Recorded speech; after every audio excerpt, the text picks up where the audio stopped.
মানে ছবি আপনারা সব জায়গায় দেখবেন যে ও জিতার পর আমি ওর হাতটা উঁচু করে ধরেছি আর কি। তো এটা ধরেন কাকতালীয়ভাবে ছিল না, এটা আমি ইন্টেনশনালি করেছি।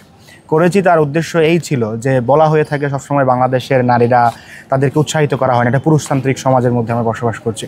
আমার ইন্টেনশনটা ছিল যে I would like to create an iconic movement, যে মুভমেন্টটা আসলে পুরো বাংলাদেশের এইসব মানে ডায়াকোটমি, এই সোশ্যাল স্টিগমা এগুলোকে ভেঙে চুরমার করে দেবে।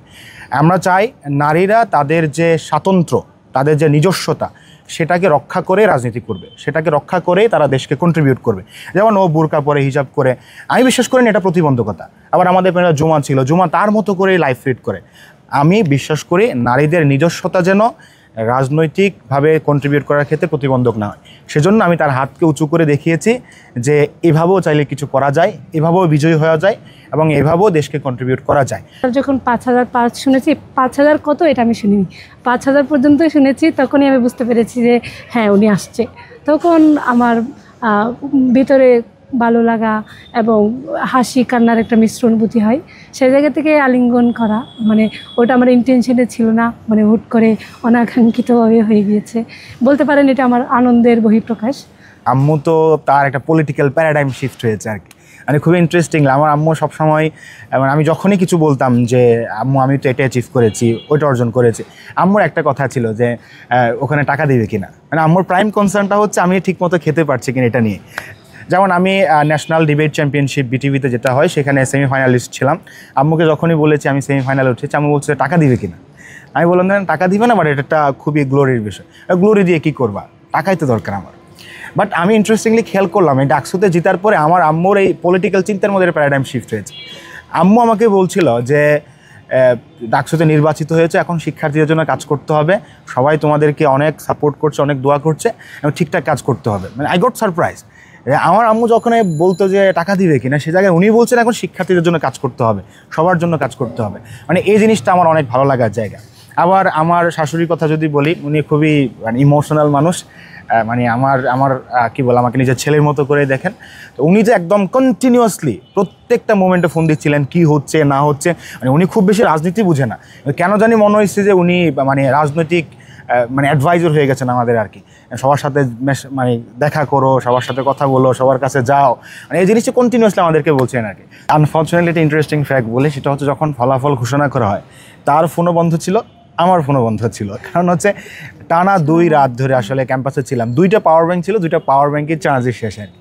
তো ইমিডিয়েটলি কাউকে জানাতে পারিনি, বাট বাসায় যাওয়ার পরে একটু রিল্যাক্স হওয়ার পরে আম্মুকে ফোন করেছি। আমি ফোন করার চেয়ে বেশি যেটা হয়েছে, অনেক মানুষ আসলে ফোন করেছে আর কি। তো তাদের সবার সাথে কথা বলেছি।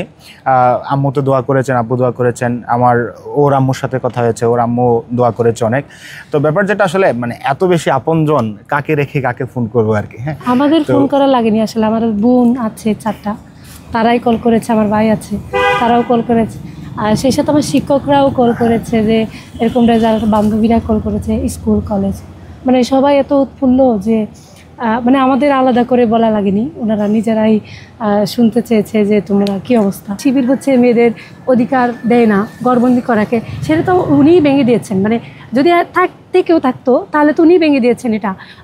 মানুষ এখন দেখছে যে না, ওনার ওয়াইফকে যদি উনি সুযোগ দেন, বাইরে এসে কাজ করার সুযোগ দেন, ডাকসু নির্বাচনের মধ্যে মানে মতো একটা জায়গায় যদি সুযোগ দেন, তাহলে প্রত্যেকটা জায়গায় তারা কতটা সাপোর্টিভ, তারা মেয়েদের অধিকার নিয়ে কতটা সচেতন, এটা মানুষ জানলো। ঢাকা ইউনিভার্সিটিতে সবার ছাত্রদল, ছাত্র শিবির, ছাত্র ইউনিয়ন এবং যে শিক্ষার্থীরা রাজনীতির ধারে কাছেও নেই, যে 40,000 শিক্ষার্থী রয়েছে, প্রত্যেকের আকাঙ্ক্ষার ইউনিভার্সিটি আমরা গঠন করতে চাই।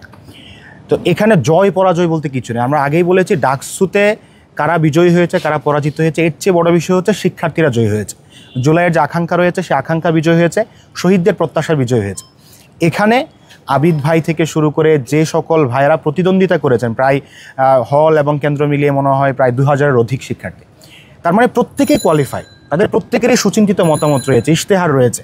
তা আমরা খুবই খুশি হব যদি সবাই মিলে ঢাকা ইউনিভার্সিটি গঠনে আমরা কন্ট্রিবিউট করতে পারি।